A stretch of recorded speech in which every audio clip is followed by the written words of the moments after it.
Good morning વિદ્યાર્થી મિત્રો.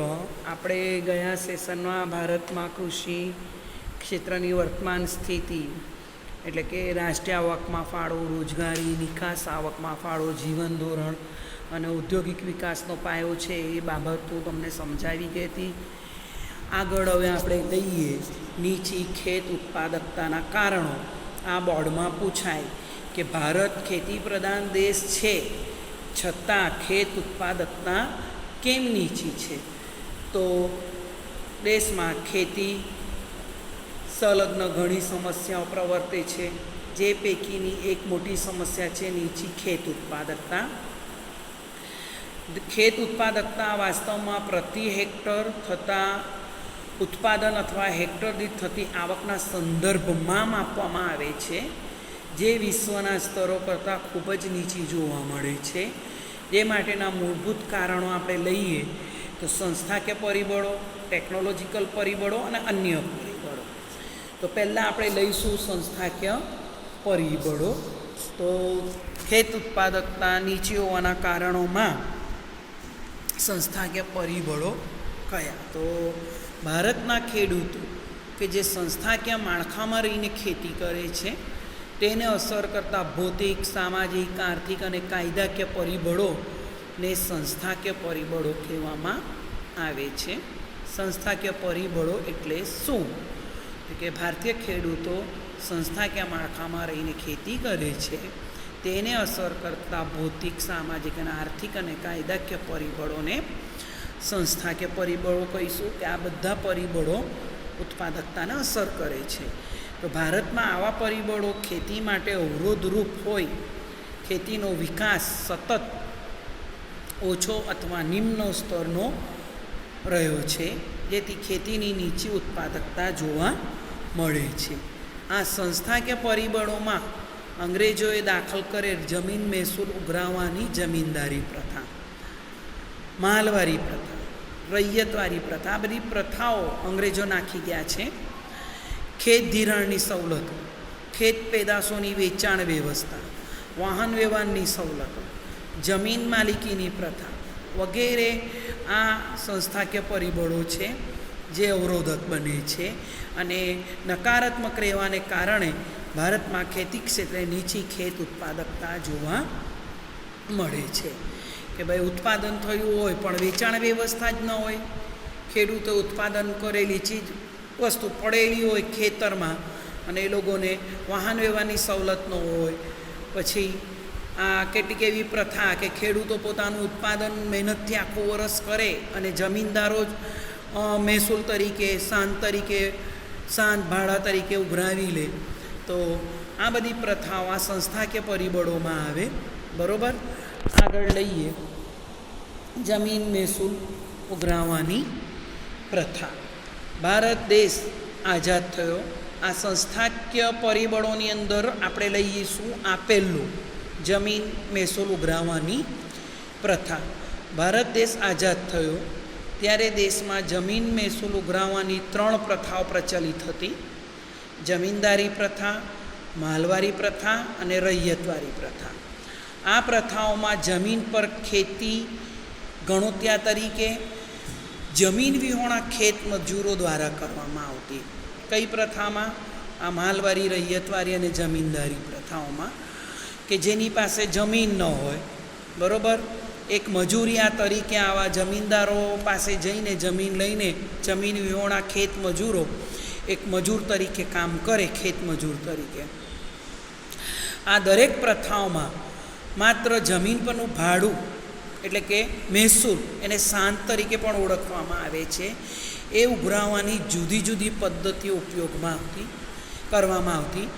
જેમાં જમીનદારો કુલ ખેત ઉત્પાદનનો એક મોટો ભાગ આ સાંત મહેસૂલ ભાડા સ્વરૂપે ઉઘરાવી લેતો, અથવા ખેડૂતો પાસે માત્ર જીવન નિર્વાહ થઈ શકે તેટલું ખેત ઉત્પાદન રહેવા દઈ બાકીનું બધું જ વધારાનું ઉત્પાદન તેઓ ફરજિયાતપણે લઈ લેતા.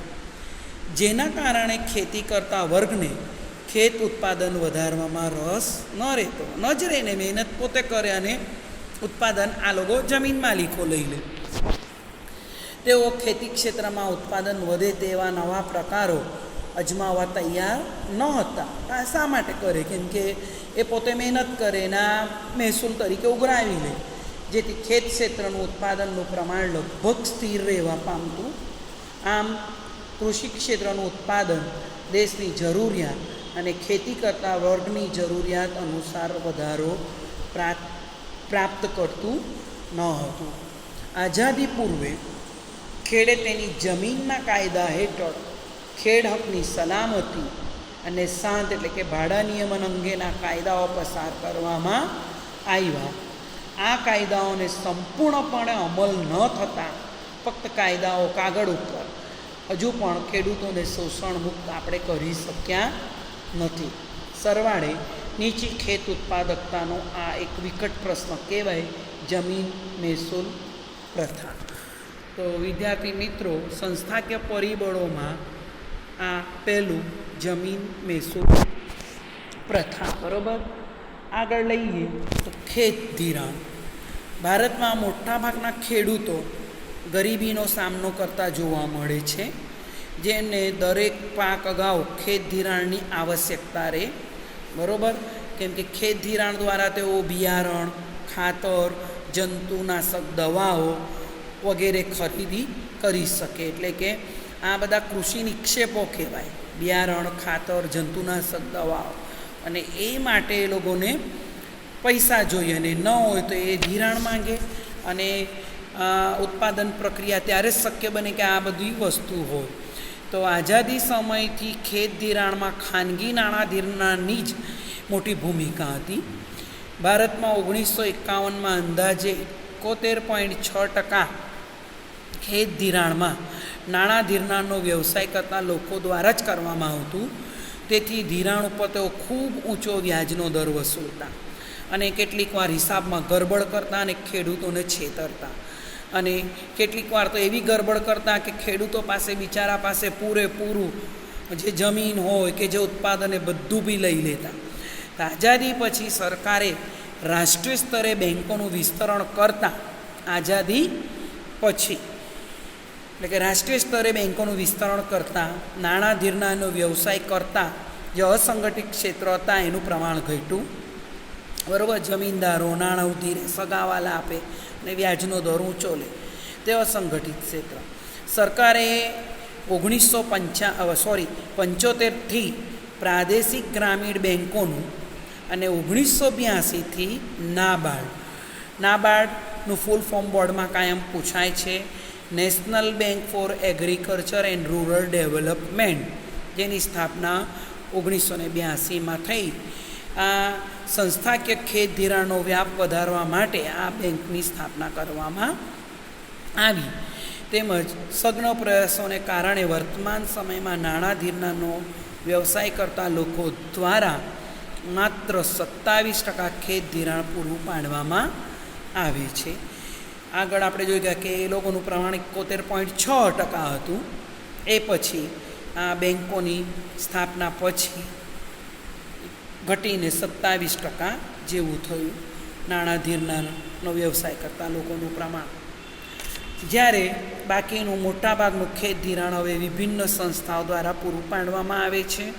આ તમામ બાબતો પરથી સ્પષ્ટ થાય છે કે ખેડૂતોનો સંસ્થાકીય ખેત ધિરાણના માધ્યમો સિવાયના ખેત ધિરાણમાં ધિરાણ મેળવવા પાછળનો ખર્ચ ઊંચો રહેતો હોવાથી ખેતી ક્ષેત્રની આવક એટલે કે નફો નહિવત રહેતો હોવાથી ખેડૂતો વધુ ઉત્પાદન મેળવવા માટે ખેતીજન્ય કામ કરવાનું આકર્ષણ રહેતું ન હોય. ન જ રહે ને કે નફો ન મળે, કંઈ આવક ન મળે તો એ કામ ન કરે, એટલે કે પછી ઉત્પાદન નીચું જાય. એટલે કે કૃષિ ક્ષેત્રમાં સતત ખેત ઉત્પાદકતા નીચી જવાનું મુખ્ય કારણ આ એક બી હોઈ શકે. શું છે કે ખેત ધિરાણ. આગળ લઈએ કૃષિ પેદાશોની વેચાણ વ્યવસ્થા.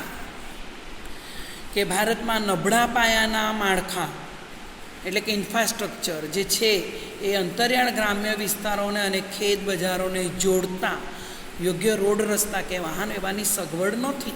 એટલે કે ખેડૂતો એ ઉત્પાદન કરી નાખ્યું, ઉત્પાદન પડેલું છે ખેતરમાં, પણ એ ખેત પેદાશોને બજારમાં લાવવા માટેનું માળખું જોઈએ ને, તો એ નથી. રોડ, રસ્તા, ખેત બજાર, વાહન વ્યવહાર એ બધું જોઈએ, એ નથી.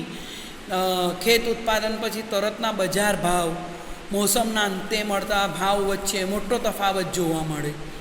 તો મોટાભાગે ખેત પેદાશોના ઊંચા ભાવનો લાભ ખેડૂતોને મળતો નથી. એ વચેટિયાઓ, વેપારીઓ લઈ લે છે, સંગ્રહખોરો નીચા ભાવે લઈને સંગ્રહ કરીને ઊંચા ભાવે વેચે. પછી તો આમ દેવામાં ડૂબેલા ખેડૂતોને દેવાની ચૂકવણી કરવા પોતાના ખેત પેદાશોને ઘણીવાર ઉત્પાદન પહેલાં જ સ્થાનિક સાહુકાર કે દલાલ કે તેને આડતિયા કહીશું તેને વેચી દેવા પડે છે.